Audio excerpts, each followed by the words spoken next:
Isang masayang bati para sa isa na namang masayang pag-aaral. Ang pag-aaralan natin ngayon ay tungkol sa mga salitang pamilyar at di pamilyar. Handa ka na ba? Tara, simulan na natin ang ating pag-aaral. Sa araling ito, ikaw ay inaasahang na ibibigay ang kahulugan ng mga salitang pamilyar at di pamilyar sa pamamagitan ng pag-uugnay sa sariling karanasan. Ano ang pamilyar na salita? Ito ay mga salitang palasak na sa iyong pandinig o lagi mo nang naririnig sa araw-araw. Halimbawa, tanaw.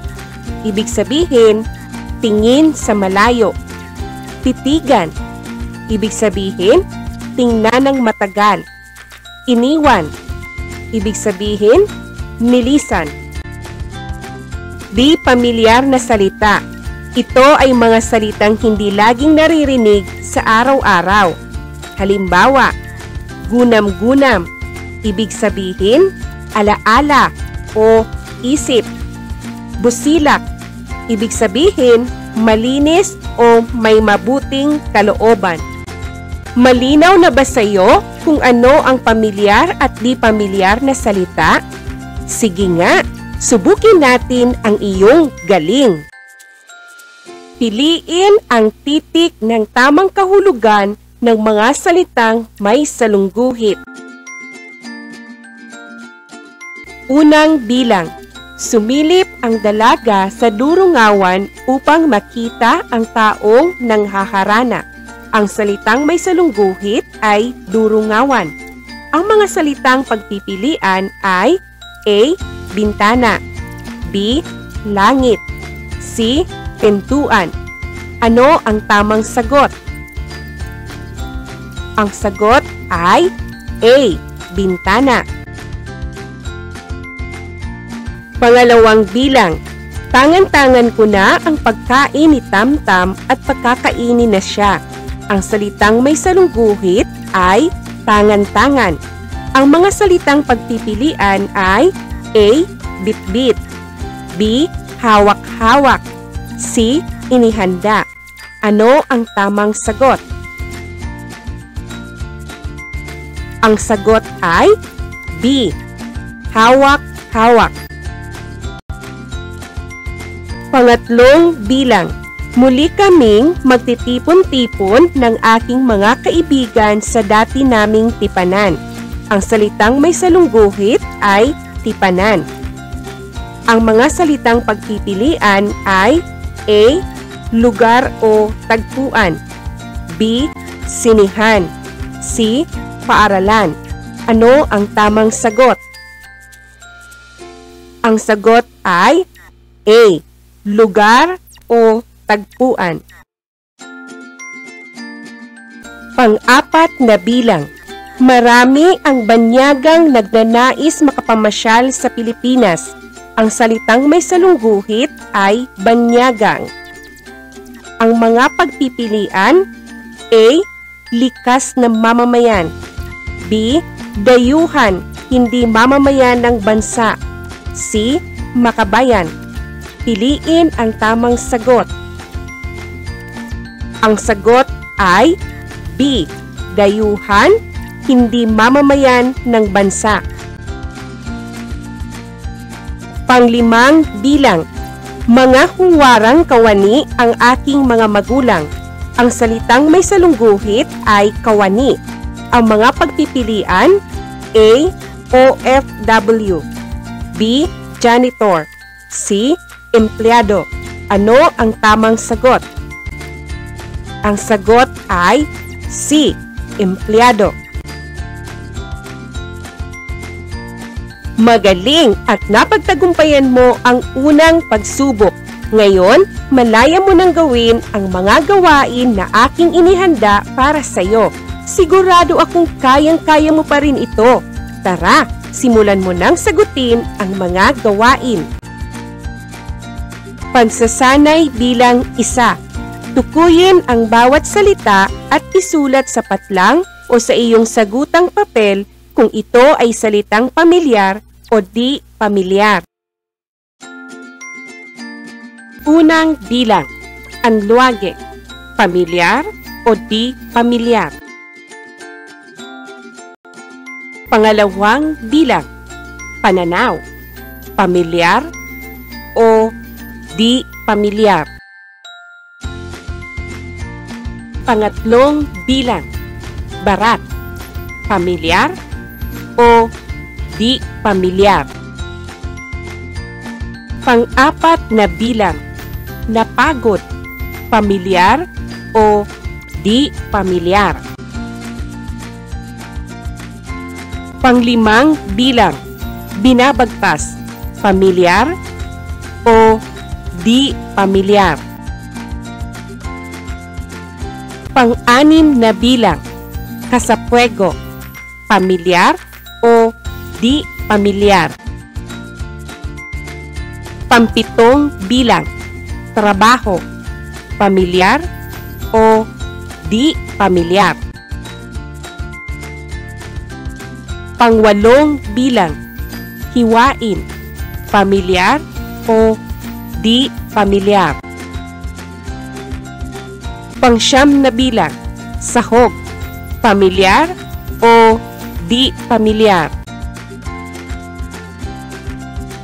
At ang huling bilang, pinaunlakan, pamilyar o di pamilyar. Pagsasanay bilang 2. Piliin ang tamang salitang pamilyar o di pamilyar na angkop sa pangungusap. Isulat ito sa patlang o sa iyong sagutang papel. Unang bilang, siya ang aking blank sa palaro. Ang mga pagpipilian ay kapara, laruan, amo. Ano ang tamang sagot? Pangalawang bilang, napakalakas ng dumaan na bagyo sa ating bansa at blank, nito ang maraming kabuhayan. Ang mga pagpipiliang sagot ay inayos, sinira, tinira. Ano ang tamang sagot?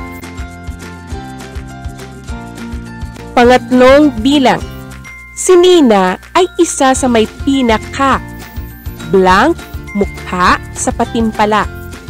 Ang mga pagpipilian ay marikit, palasyo, makipot. Ano ang tamang sagot? Pang-apat na bilang, tuwing umaga, palaging blank ang magkakapatid sa pagpasok ng paaralan. Ang mga pagpipilian ay kapara, sinisira, nagmamadali. Ano ang tamang sagot?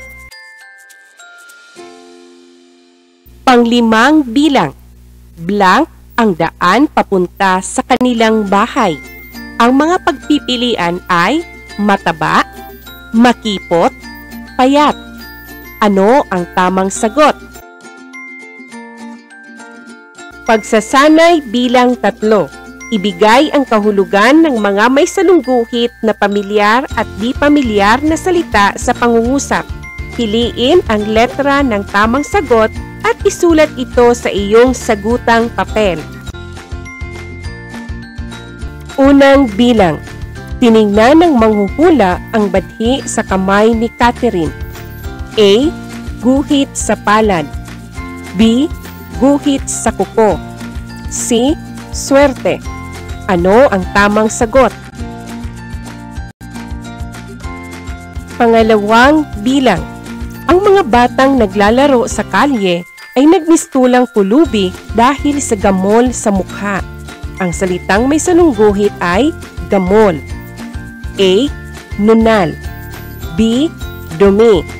C. Bungang araw. Ano ang tamang sagot? Pangatlong bilang, noong ako'y nagpakulo ng karne sa malaking kaserola, madaming halugap ang pumaibabaw sa tubig. Ang salitang may salungguhit ay halugap. A. Bula. B. Sebo. C. Dumi. Ano ang tamang sagot? Pang-apat na bilang. Si Ben at Ed ay matalik na magkatoto. Ang salitang may salungguhit ay magkatoto. A. Magkaibigan. B. Magkaaway. C. Magkalaban. Ano ang tamang sagot? Panglimang bilang. Siya ang laging bida sa aming klase dahil siya ay matalino. Ang salitang may salungguhit ay matalino. A. Marunong o maabilidad. B. Bobo. C. Walang alam. Ano ang tamang sagot? Tandaan, ang mga salitang pamilyar ay mga salitang palasak na sa iyong pandinig o lagi mo nang naririnig sa araw-araw. Samantala, ang salitang di pamilyar ay mga salitang hindi laging naririnig sa araw-araw. Malapit mo nang matapos ang aralin. Huling pagsubok na lamang ito. Basahin ang mga salitang pamilyar at di pamilyar mula sa Hanay A at hanapin ang kahulugan nito sa Hanay B. Isulat ang letra ng tamang sagot bago ang bilang o di kaya isulat ang iyong sagot sa iyong sagutang papel.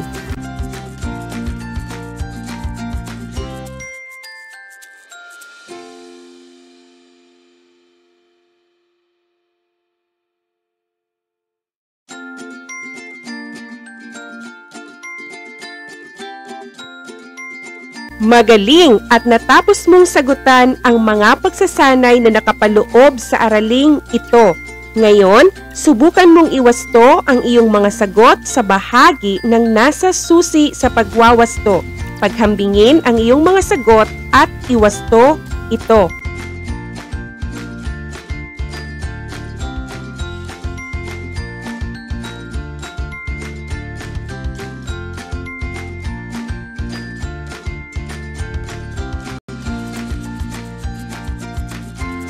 Magaling, magaling! Binabati kita at napagtagumpayan mong natapos ang aralin. Hanggang sa muli!